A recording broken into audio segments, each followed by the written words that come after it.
I've been driving trucks for most of my adult life, and winter routes are the ones nobody wants, 'cause the roads freeze fast and mistakes stay forever. That night, the cold was already deep, the kind that makes your jaw hurt and your fingers slow, even inside the cabin. The heater was on, the engine steady, but my body stayed tense because winter roads never forgive distractions. Grant was with me, another trucker who had been doing this longer than I had. He barely talked when he drove, and I never pushed him to. We trusted each other enough to stay quiet, and that silence usually kept things simple. The radio was on low, nothing but static and distant voices that faded before you could understand them. We were hours away from the nearest town, driving through a stretch of highway with no lights and no houses. The snow on the road was packed hard, shiny under the headlights, and every small correction on the wheel felt risky. I kept both hands tight, knowing one bad slide could put us off the road with no help coming. Before anything happened, there was a long stretch where the road felt empty in a way that made my stomach tighten. No other trucks passed us, no voices came through the radio, and the night stayed too quiet for too long. The radio cracked suddenly, loud enough to make me flinch, and a male voice came through broken and weak. He sounded exhausted, like every word took effort, and the signal kept cutting in and out like it was barely holding on. "Any truck, please. I'm stuck out here. My rig won't move." I slowed down without thinking, my foot easing off the pedal while I stared at the road ahead. Grant leaned forward and adjusted the radio, trying to clean the signal, but the static stayed heavy and rough. The voice came back after a short pause, breathing uneven, clearly struggling to stay calm while talking. "I slid off the road. I don't know where I am. The markers are gone. I hurt my leg bad and I can't get out." Grant looked at me, his face tight, and I could tell he was already thinking the same thing I was. You do not leave another driver out there in this cold. Not like that. Not when night temperatures drop fast and batteries die even faster. Before we answered, the radio stayed silent for several seconds, long enough to make my chest feel heavy. Then his voice returned, quieter now, shaking more. "Please don't leave. My heater stopped working. My phone's dead. I don't know how long I could stay awake." I turned the wheel and brought the truck around, the tires sliding slightly before catching again. My heart started beating harder, and I already felt fear settling in, because once you commit to helping out there is no easy way back. We followed the direction he guessed he was in, even though he admitted he wasn't sure anymore. Snow covered most of the signs, and the road looked the same in every direction. The radio stayed on, and every sound it made pulled my attention away from the road. Before the next message came through, there was a long, uncomfortable stretch of static that made my hands sweat.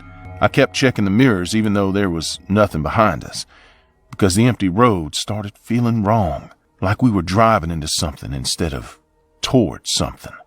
"I tried pulling my leg free. It didn't work. It's stuck under metal. I'm bleeding, but I can't see how bad." His voice was slower now, like his thoughts were lagging behind his words. I swallowed hard, imagining him alone in the dark, cold eating away at his strength while he crawled forward, mile by mile. Grant told me to keep steady, not to rush, but his voice was tight and his hands were clenched on his knees. We both knew speed mattered, but so did staying on the road. Another transmission came through, and this one hit harder. "My hands don't work right. I dropped my food and it froze. I can't feel my feet anymore." I felt panic start to build in my chest, sharp and hot, because I knew what that meant. Cold takes people quietly, and once it gets inside, it doesn't let go.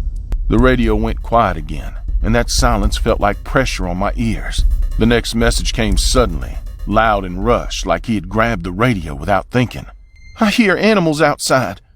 I think they're wolves. They're walking around the truck."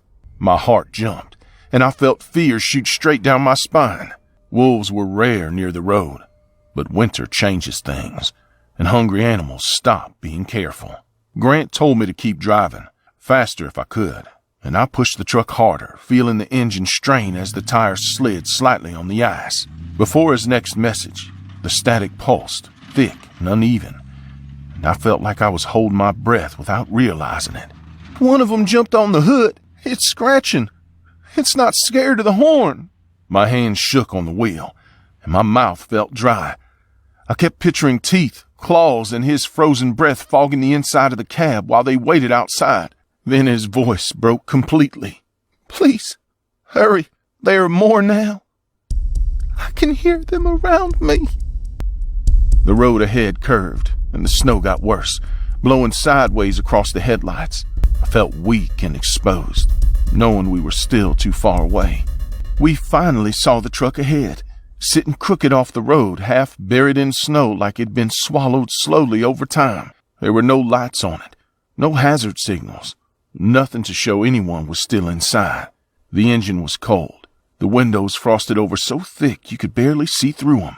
My stomach tightened because it didn't look like a truck that had been occupied recently. Before we even stopped, movement caught my eye near the shadow banks. Shapes slipped between the drifts, low and fast, circling wide instead of running straight at us. Grant grabbed the door handle, but didn't open it yet. His breathing was loud inside the cab. I could feel my heart hammering so hard it made my vision pulse. The wolves stepped closer once our truck came to a stop. Their eyes reflected the headlights, and they moved with no panic, no rush, like they already knew how this would go. One of them let out a low sound that vibrated through my chest, and another pressed its weight against the stranded truck's door. The radio crackled again inside our cab. They're still here. Please don't leave me.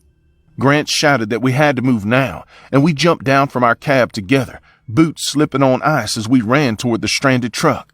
The wolves backed away just enough to let us pass, not attacking, not fleeing, just watching us closely. That alone scared me more than if they'd charged. We yanked the door open and climbed inside, slamming it shut and locking it with shaking hands. The inside smelled stale and frozen, like air that hadn't been moved in a long time. The radio on the dash was on, glowing faintly, hissing with static. Then I saw him. The driver was slumped forward in his seat, his body stiff and gray, skin pulled tight like it'd been drained of everything living. His eyes were open, clouded over, staring at nothing. His leg was crushed under twisted metal, exactly the way he had described it, and dark blood was frozen solid on the floor. I stumbled back and hit the door, my legs barely holding me up. Grant made a broken sound, half scream and half breath, and grabbed my arm so hard it hurt. My mind refused to accept what was in front of me, because we had been talking to this man, listening to him beg, listening to him breathe. The radio crackled again. Anyone, please.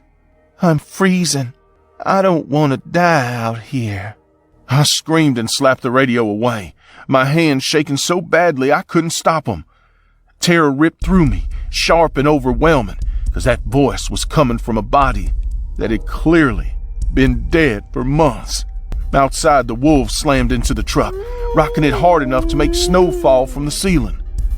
We stayed locked inside that cab while the wolves circled and the cold crept in, listening as the radio replayed fragments of his voice mixed with our own panicked calls for help. Time stopped making sense, and every sound felt louder than it should have. When rescue finally came, hours later, we were barely speaking, barely able to move.